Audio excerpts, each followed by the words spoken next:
Hello everyone, welcome to NCERT 6 to 10 class in short. Today we are going to discuss about some important dates from Grade 10 history, events and processes. The first part, the rise of nationalism in Europe. The chapter number is chapter 2, the making of nationalism in Europe.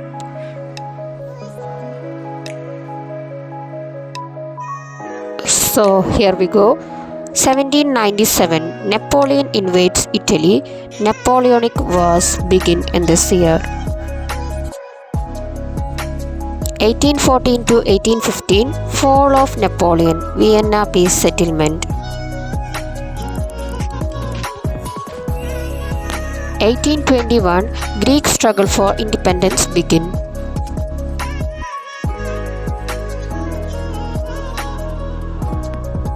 1848, revolution in Europe. Artisan, industrial workers and peasants revolt against economic hardships. Middle classes demanded constitutions and representative governments. Italians, Germans, Magyars, Poles, Czechs, etc. demanded nation states.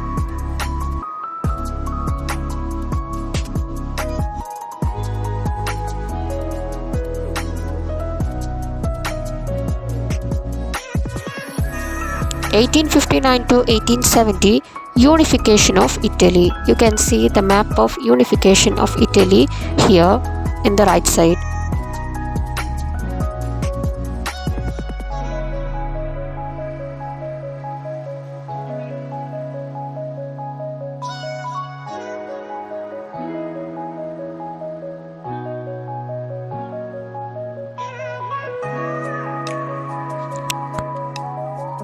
(1866 to 1871), unification of Germany. You can see the map of unification of Germany in the right side.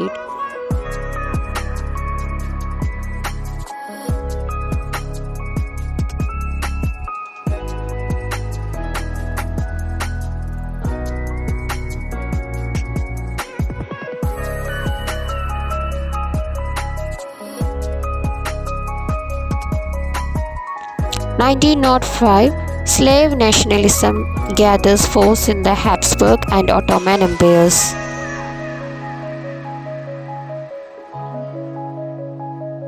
So these are some of the important dates related to this chapter which has to be noted down before the beginning of the chapter. If we look at the map of the mid-18th century Europe, we can find that there were no nation states as we know them today. The idea of nation states were not there. Germany, Italy and Switzerland were divided into kingdoms, duchies and cantons whose rulers had their autonomous territories. Eastern and Central Europe were under autocratic monarchies within the territories of which lived diverse people. They did not see themselves as sharing a collective identity or a common culture. Often, they even spoke different languages and belonged to different ethnic groups. For example, let's see the Habsburg Empire, which ruled over Austria-Hungary. It was a patchwork of many different regions, as you can see from the map. It included the Alpine regions like the Tyrol, Austria and the Sudetenland, which you can see in the map, as well as Bohemia, where the aristocracy is predominantly German-speaking.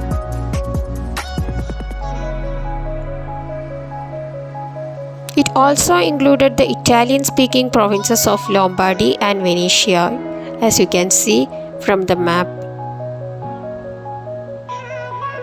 In Hungary, half of the population spoke Magyar, while the other half spoke a variety of dialects. And in Galicia, the aristocracy spoke Polish language.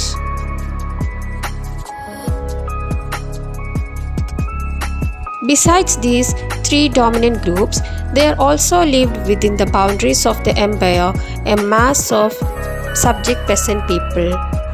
They were Bohemians and Slovaks to the north, Slovenes in Carniola, Croats to the south, Romans to the east in Transylvania. Such differences did not promote a sense of political unity. The only tie binding these diverse groups together was a common allegiance to the emperor. Now you may have a question: how did nationalism and the idea of nation-state emerge then?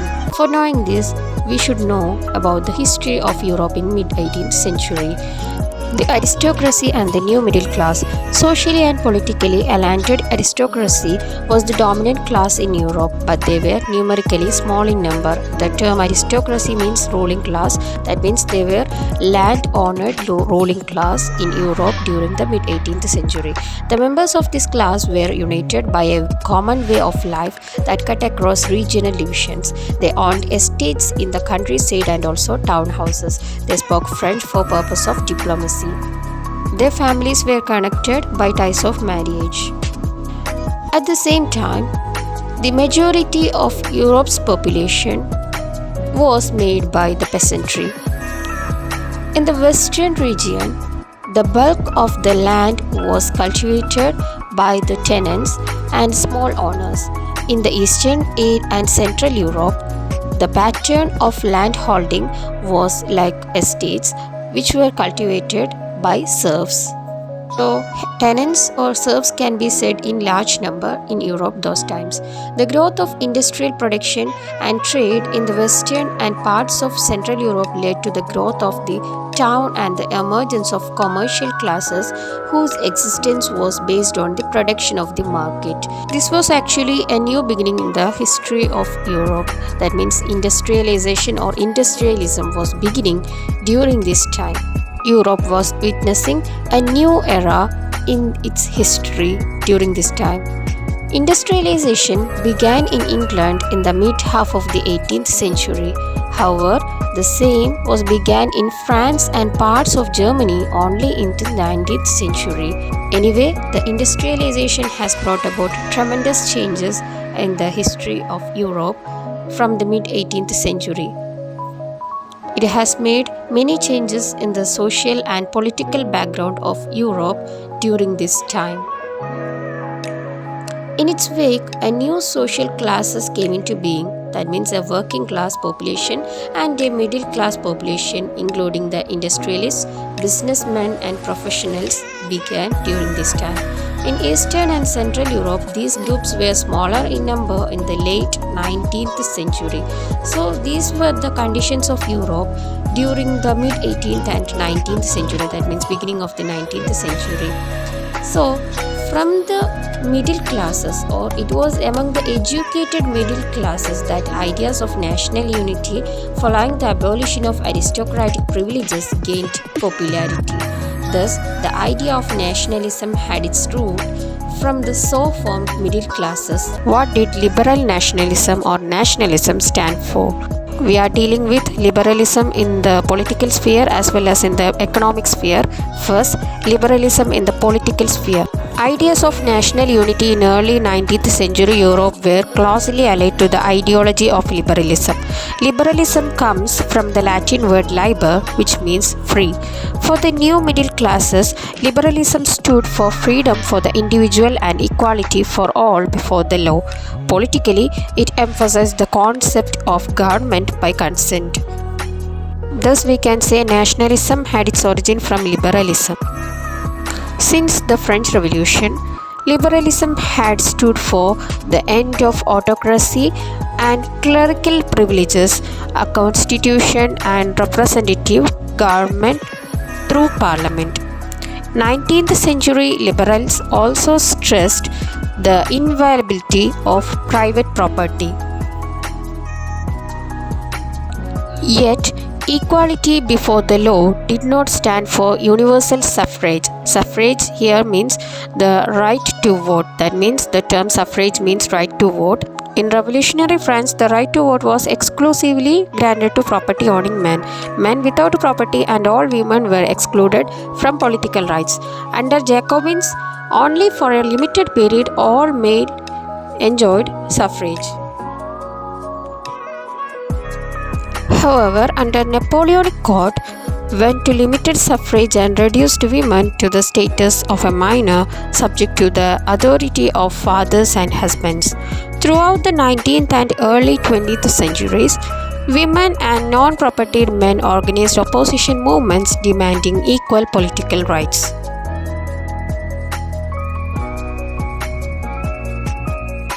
So that was about the liberalism in the political sphere. Now, when we come to the liberalism in the economic sphere, liberalism stood for freedom of markets and abolition of state imposed restrictions on the movement of goods and capital. This was a strong demand of middle classes during the 19th century. There were many restrictions in the movement of goods and capital from one place to another during the 19th century. So, people demanded against it. For example, in the first half of the 19th century, in German-speaking regions, Napoleon's administrative measures had created out of countless small principalities a confederation of 39 states. Each of these states had its own currency, weights and measurements. As each states have their own currencies, measurements and weights, it was very difficult for common merchants to carry their goods and capitals from one place to another. For example, a merchant traveling in 1833 from Hamburg to Nuremberg, we can consider, to sell his goods have had to pass through 11 customs barriers and had to pay a custom duty of 5% at each one of them. Duties were levied according to the weights and measurements of goods. As each state had its own currencies, weights and measures, this involved time-consuming calculation. Also, it was a heavy loss for the merchants. For example, the measure of cloth was the LE, which would measure 54.7 cm of cloth in Frankfurt, 55.1 in Mainz, 65.6 cm in Nuremberg and 53.5 cm in Freiburg. So, according to the places, the measurements also differed. Such conditions were viewed as obstacles to economic exchange and growth by the new commercial classes. They argued for the creation of a unified economic territory allowing the unhindered movement of goods, people and capital. The commercial classes found it as a tedious task and hence the people demanded liberalism in the economic sphere also. In 1834, a customs union of Zollverein were formed at the initiative of Prussia and joined by most of the German states. The union abolished tariff barriers and reduced the number of currencies from over 30 to 2. This was actually a positive side for the commercial classes as their demands were considered.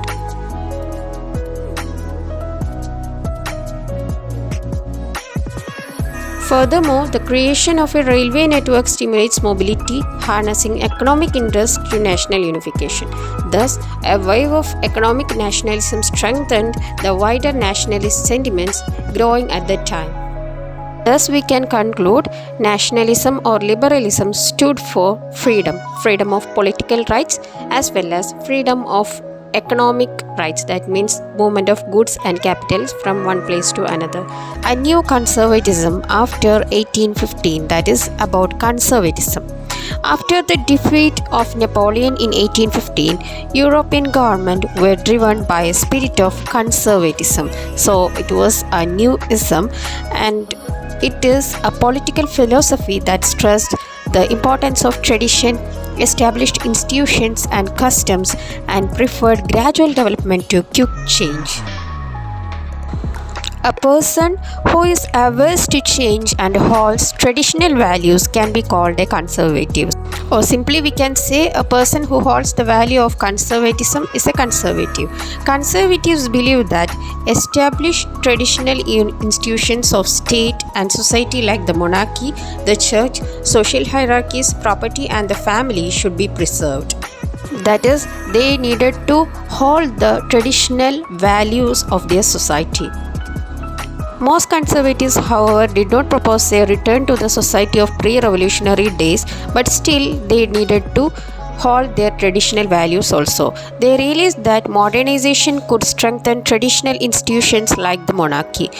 It could make state power strong and effective. They believed so.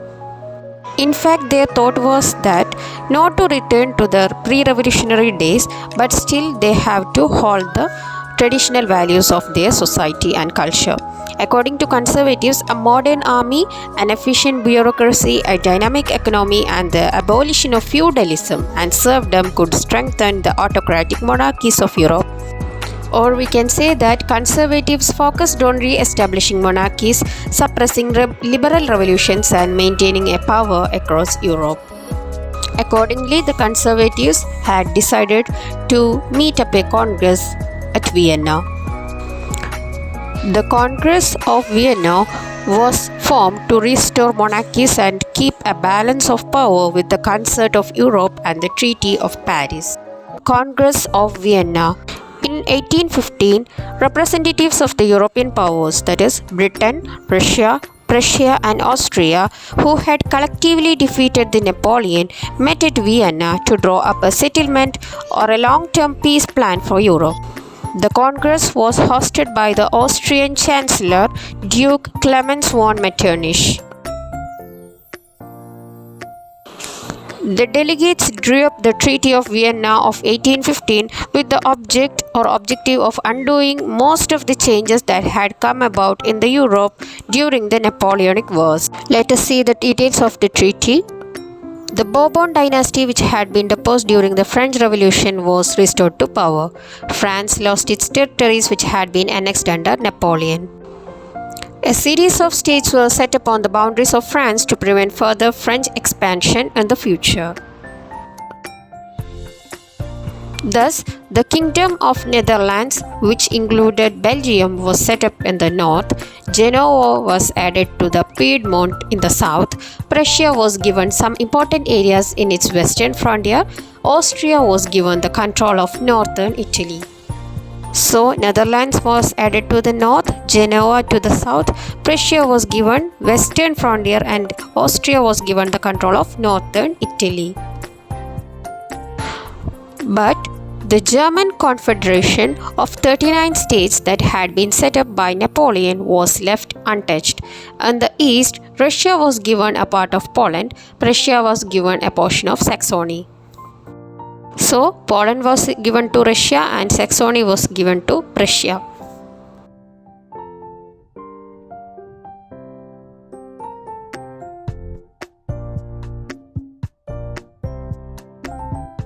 The main intention of the Congress was to restore the monarchies that had been overthrown by Napoleon and create a new conservative order in Europe. Conservative regimes set up in 1815 were autocratic. They did not tolerate criticism and dissent and sought to curb activities that questioned the legitimacy of the autocratic governments. Most of them imposed censorship laws to control what was said in books, plays, newspapers, and songs, and reflected the ideas of liberty and freedom associated with the French Revolution. The memory of the French Revolution nonetheless continued to inspire liberals. One of the major issues taken up by the liberal nationalists was freedom of press. So let us summarize. Congress of Vienna in 1815, led by Prince Clemens von Metternich, purpose to restore Europe to its pre-1789 status quo by re-establishing the monarchy, sought to weaken the power of France, strengthen Netherlands and Belgium, and Prussia was given more territories. The revolutionaries. During the year following 1815, the fear of repression drove many liberal nationalists underground. Secret societies sprang up in many European states to train revolutionaries and spread their ideas.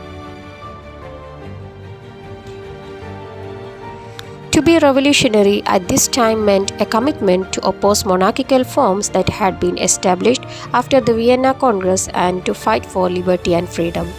Most of these revolutionaries also thought as the creation of nation-states as a necessary part of this struggle for freedom.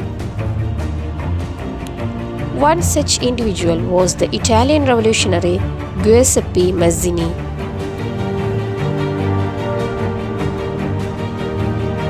Born in 1807, he became the member of the secret society of the Carbonari. At the age of 24, he was sent into an exile in 1831 for attending a revolution in Liguria. Subsequently, he founded two more secret societies, Young Italy in Marseille and Young Europe in Bern, whose members were like-minded for the revolutionaries from Poland, France, Italy, and German states. Mezzini believed that God had intended nations to be the natural unit of mankind, so Italy could not continue to become a patchwork of small states and kingdoms. This was the belief of Mezzini, and he strongly opposed the monarchical forms of government. It had to be forged into a single unified republic within a wider alliance of nations. This unification alone be the basis of Italian liberty, he thought. Following his model, secret societies were set up in Germany, France, Switzerland, and Poland.